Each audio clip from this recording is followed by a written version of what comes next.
Hello, hello, my beautiful souls, and welcome back to my YouTube channel.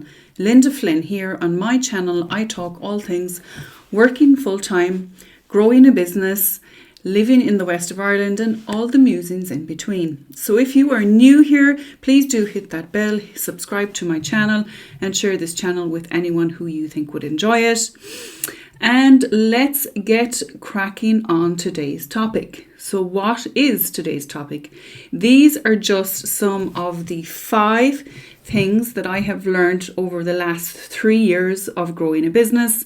So for those who are new to my channel, I am a certified life coach and I am a psychic. This is the second time that I have started and grown a business. I had a different business in 2015.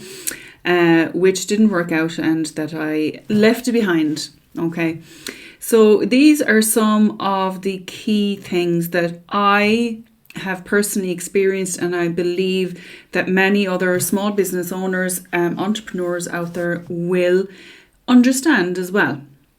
So the first and foremost thing, if you are thinking of starting a business, okay, and you are procrastinating about it, the one and most important thing is to start, okay? Everybody starts somewhere.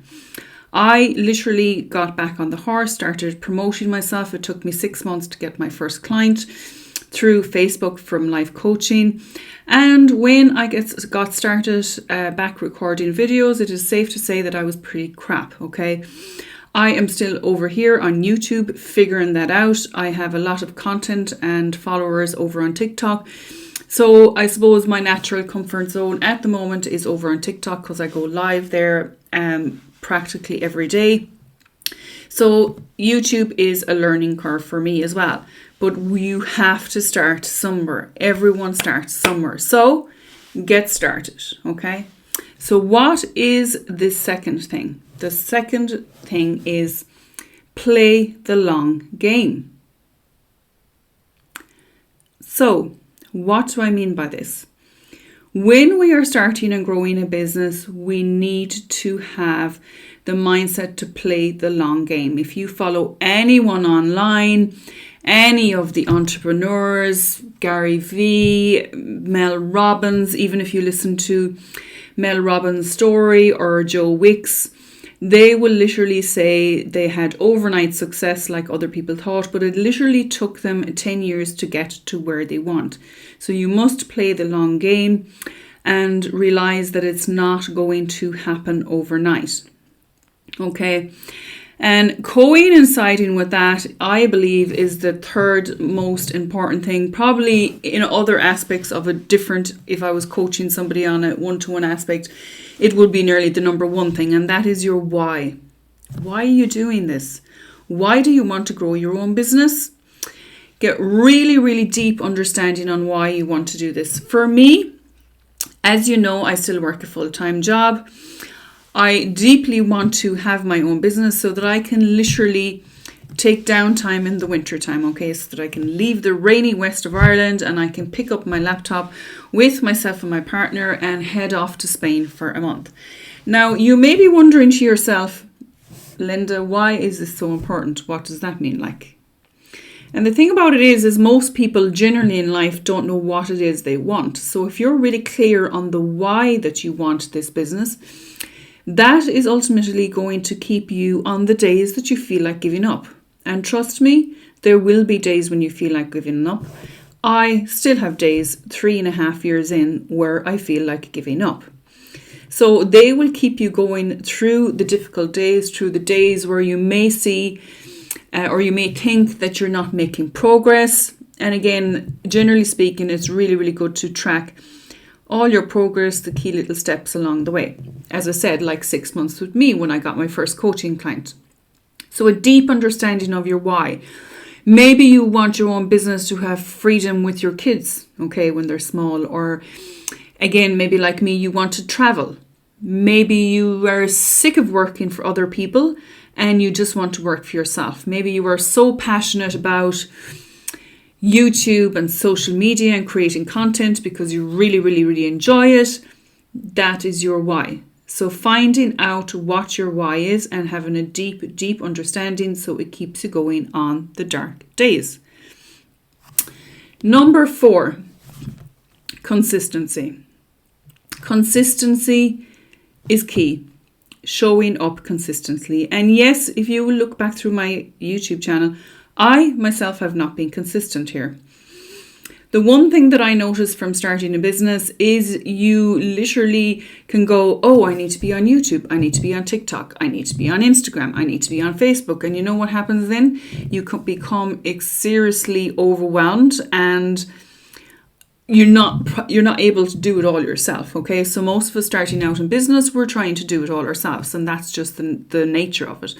Of course, I'm generalizing. Not everyone's background is like this. I'm speaking, I suppose, from my experience. So I haven't been consistent on YouTube. I am setting myself a challenge that for the rest of 2024, I am going to show up consistently on YouTube with 1 to 2 videos a week. I am really consistent over on TikTok. As I said, I go live on TikTok most days of the week, and I have been doing this for 16 or 17 months. I grew my following from 1,000 to now 14,700, so just under 15,000 followers. And I show up consistently by creating content and showing up online live video. This again is when I don't feel like it, when I don't feel like turning up, when I'm having a bad day, I push through and I move forward. And coincide with being consistent is patience. Having patience, again, playing the long game, realizing that it's going to take you some time to get there. Patience needs to be your new best friend. And number 5, it is self-comparison. Comparing yourself to others. The amount of hours and time that I spent in the beginning watching what this person was doing and watching what that life coach was doing and wondering to myself, how did they get to be successful? And of course, when you start a business, you do have to go and look at who is already successful in your area. When I say area, I mean area of like life coaching or psychics, who is already online, watching what they do, seeing what they do. But if you are starting to do it obsessively, which is what I did, then you start come into the self-comparison, the not good enough. Why am I not there yet? Okay. And I literally went through a couple of months of that. So again, when I started my business, I would consume a lot. Obviously I wanted to learn. I would consume a lot of videos on YouTube, on TikTok. I was figuring out how to make videos. I was figuring out how to build a website. I was figuring out how to upload videos. I was figuring out how to speak to my ideal client. Again, all worthy things, but just be careful there of that self-comparison, and if you go into that place of not feeling good enough. And again, it's completely normal. We all have done it, okay? And I'm sure there are really successful people out there still possibly do it, okay? So those are the 5 key things that I have personally experienced from growing a business. Again, if you haven't already subscribed to my channel, please do make sure that you subscribe and share this video with somebody who you believe it will help. I also will be coming with more great content. I would love to know from your side what you would like to hear from me. If you have any questions for me, if there is anything that I can do to support you on your journey and your business, do reach out and let me know. I'm always happy to chat and to help. So that is pretty much it for me today from a sunny west of Ireland. Thank God. Do subscribe again, hit that bell. Slán agus beannacht, and I will see you in the next video. Take care.